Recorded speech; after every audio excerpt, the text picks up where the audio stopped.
Apakah Hajar Aswad sudah ada sejak Nabi Ibrahim? Hajar Aswad itu adalah salah satu barang pernak-pernik surga yang ada di bumi. Hadisnya sahih bahwa batu Hajar Aswad itu dulu putih. Lalu karena banyak dipegang orang berdosa, maka berubah menjadi hitam. Itu bukan pendapat ulama, hadisnya sahih tentang Hajar Aswad. Dibawa Nabi Adam rindu dengan surga, maka diturunkan Allah. Jadi bukan Adam. Ada pula saya dengar orang ceramah, waktu Nabi Adam mau turun ke surga, dia ada mau bawa, diambilnya batu, dikepitnya di ketiaknya. Bukan begitu. Adam sudah turun, lalu rindu ke surga, dibawa Jibril. Kata Jibril, ini oleh-oleh dari surga. Itulah Hajar Aswad. Aslinya putih, tapi karena dipegang oleh orang-orang berdosa, menempel dosanya itu di batu itu menjadi hitam. Bukan yang bulat itu Hajar Aswad. Ada butir-butir kecil-kecil hitam-hitam dia. Tengok dari dekat. Itulah Hajar Aswad, ditempelkan ke dalam batu. Baru dibalut dengan cangkang yang terbuat dari besi. Nah, itu yang dicium. Batu kecil-kecil dalam. Yang besar itu batu biasa, ditempelkan ke dalam batu biasa. Hajar Aswad. Kalau istri tadi putih kemerahan, panggil dia Humaira. Kalau hitam ya Hajar Aswad. Jangan marah deh. Umur saya 24 tahun. Sekarang saya sudah kerja di perusahaan A. Saya baru diterima di perusahaan B yang merupakan pekerjaan impian saya. Tapi jika saya mengambil pekerjaan di perusahaan B, saya tak boleh menikah selama setahun. Sedangkan calon saya tak mau menunggu karena orang tuanya sudah tak bisa menunggu. Menurut Ustadz gimana itu? Karena di satu sisi saya ingin bekerja di perusahaan B karena gajinya lebih besar dan itu pekerjaan impian saya. Tapi penempatannya di luar kota. Jika jadi menikah kami bakal LDR. Tolong Pak Ustadz, ini tak ada masalah fikih, ini masalah perasaan. Saya hanya bisa menjawab masalah-masalah fikih. Adapun masalah perasaan,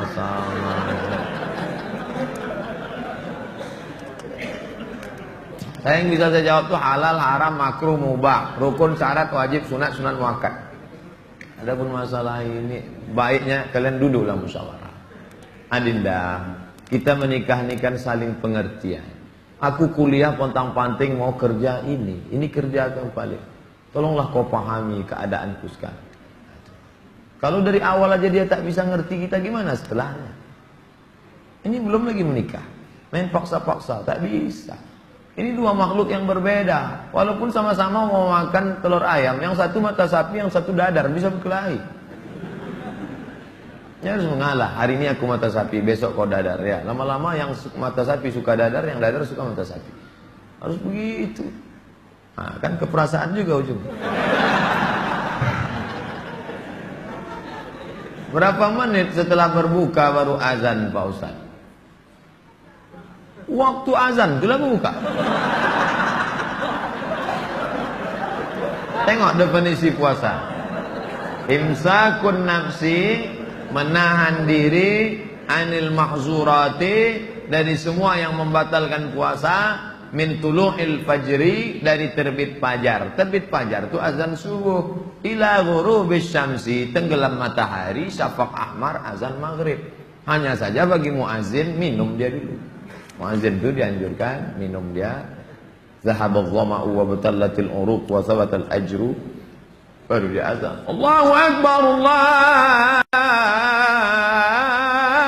akbar. Nah, sudah minum tuh. Kalau yang belum minum, Allah, belum minum. Apakah boleh kita makan setelah selesai, setelah Isya masuk? Yang penting batalkan dulu puasanya dengan minum kah, makan buah kah. Jangan makan es, karena usus itu kering. Knalpot yang kering panas disiramkan air es, mengelupas cat-catnya. Begitulah usus kita itu rusak. Maka yang paling bagus orang Mesir, korma kering, bukan korma yang basah, korma kering, pecah-pecah, buang bijinya, masukkan ke dalam, siram pakai air panas. Agak-agak 2 jam menjelang berbuka. Nanti menyatu dia. diminum. Itu yang paling bagus. Minum kesukaan Nabi, air korma. Minum air korma. Bagus, manis ya, maka usus kita awet. Apakah batal puasa mencicipi gulai untuk merasakan garamnya? Mazhab Hambali mengatakan tak batal, karena dia tak masuk ke rongga, tak masuk ke dalam, hanya di ujung lidah. Di ujung lidah ini ada perasa. Jadi teteskannya. Maka tak batal, karena tak masuk. Habis dirasanya gini, habis itu diludahkannya balik. Tak masuk ke sini, tak masuk. Mazhab Hambali, tapi saya tak mengamalkan. Saya tidak mengamalkan. Ini saya jawab, mana tahu nanti ada ustadz. Saya bilang tak boleh. Tiba-tiba ada ustadz mengatakan, oh tak tahu Ustadz Somad. Saya tahu, tapi saya tak amalkan. Kenapa? Membuka pintu celah. Saya tak nyalahkan Imam Hambali. Orang sekarang imannya tak macam Hambali. Asik mencicip aja dari pagi. Cicip. Ustadz gimana cara menghafal Quran? Kami dulu aturan di Al-Azhar tidak pakai SKS, kuliah tak SKS, setahun dipaket 14 mata kuliah, 2 juz Al-Quran, tidak pakai SKS, tahun 1, tahun 2, tahun 3, tahun 4, 14, 2 juz. Jadi cara kami sebelum subuh dihafal dulu, satu halaman, sebelum subuh hafal 1 halaman, nanti ke masjid, qobliyah subuh baru diulang waktu baca tahiyatul masjid, itu dibaca. Maka lama solatnya karena mengulang, setengah, 1 rakaat setengah diulang.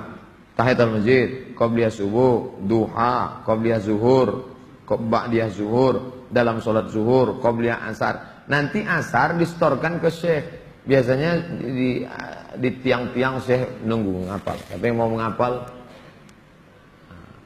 Ngantri panjang, nyetorkan hafalan. Tradisi itu tak ada di Pekanbaru. Kalau di Mesir menyetorkan hafalan, ngantri menjelang asar sampai maghrib, menyetorkan hafalan setengah juz. 1 hari, 2 hari. Jadi 20 hari hafal 1 juz. 20 hari. Nah, baru waktu yang lain dipakai untuk menghafal. Ujian tak boleh bawa buku. Masuk ke dalam hanya pena saja, bawa kertas tak boleh. Kalau ketahuan mencontek, ditangkap, bisa dicabut, deportasi. Jadi kalau sudah deportasi, putus beasiswa, pulang tak dapat tiket, diusir dari asrama, malu. Karena dulu sebelum berangkat udah kenduri motong kambing. Jadi tekanannya tinggi. Jadi ketika saya pulang, saya terapkan sistem itu. Tak boleh nyontek. Semuanya menyontek. Akhirnya saya berpikir, gimana supaya saya buat 10 soal. Buat 10 soal, bagi. Boleh nyontek Pak? Silakan. Oh, kok lain soalnya? Baru tahu dia. Saya masih muda Ustadz, ya, kelihatan dari tulisannya. Saya menyukai seorang akhwat.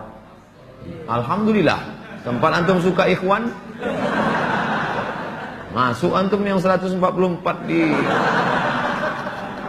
Apa yang harus saya lakukan Pak Ustadz? Kalau untuk meminang sekarang saya tak bisa karena masa kuliah. Saya nggak mau pacaran, tapi saya takut nanti akhwat yang saya suka ini diambil orang. Apa yang harus saya lakukan Pak Ustaz? Antum datang ke orang tuanya, Pak, saya mau minang anak bapaknya. Kapan kau nikah? Ya setelah selesai kuliah lah. Semester berapa sekarang? Baru daftar Pak.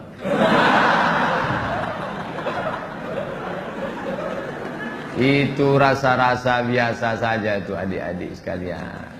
Nanti setelah sekalian kuliah, banyak yang lebih cantik, lebih mantap dari itu. Anggap ingin lalu aja. Tak ada. Nanti setelah kalian selesai, banyak yang lebih hebat lagi daripada itu. Maka tundukkan pandangan. Yang gadis-gadis bagus pakai cadar, supaya tak nampak laki-laki wajah. Ustadz di mana di Pekanbaru ini tempat belajar tahsin ngaji? Ustadz Hardi LC. Datang ke Tafakuh, banyak kajian, jamnya ada. Datang ke kantor Tafakuh, depan gedung guru. Dari sini sebelum Purna MTQ, gedung guru sebelah kanan ada perkantoran Sudirman. Di depannya ada karaoke Rosa. Tapi jangan antum masuk ke situ. Kanan karaoke, yang kirinya Tafakuh. Dr. Mustafa Omar. Tanya, ada Ustadz Hardi? Nah, daftar tahsin dengan Ustadz Hardi. Ustaz, Nabi Muhammad tak pernah cukup puasa sebulan pada bulan Sya'ban. Bagaimana kalau puasa bulan Rajab?